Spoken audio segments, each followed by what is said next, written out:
I own this Audi S5 with over 100,000 miles on it, and unfortunately, the steering wheel has accumulated years of hand oil and gunk. As you can see, it looks very shiny from most directions and has a bit of wear on it. But within a few minutes, I was able to restore my wheel with a beautiful matte looking finish on the leather. And as a bonus, I even used the same stuff to fix the leather on my shift lever. This leather cleaner was recommended on Reddit and I found it on Amazon. The product I use is called Lithium Cleaning Cubes and it was about 20 bucks. They do not directly sponsor me, and I'm sure there are plenty of other products out there, but this is what I used. These cleaning cubes are also made in the USA, which is nice. All you have to do is pull the cube out, give it a squeeze when you're not inside of your car to kind of activate it, and then you want to apply a small amount to an inconspicuous area first just to make sure that the cube does not damage the leather. Then, for the best coverage, they recommend using a crosshatch pattern, and after about 2 passes, my wheel went from shiny and gross to looking nearly perfect. Yes, there's still some wear on the steering wheel, but overall, the appearance is back to factory new. And here are some images. This is before,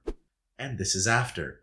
It may look subtle on a phone screen, and it's still the same wheel, but the leather has a clean and restored appearance. So I would recommend checking out these lithium cleaning cubes for use in your Audi. If you want restored leather and a nice matte finish on your steering wheel again, I did link the steering wheel cubes for your convenience on Amazon. And I also have a 15% off coupon code. It is Cars of Medicine. So if you go to their website and use the coupon code Cars of Medicine, they have a ton of car detailing products online, so you guys could go check them out as well. If you guys want to hear more about luxury and exotic cars, please consider subscribing to my channel. And as always, stay safe out there. Have a great rest of your day. Bye-bye.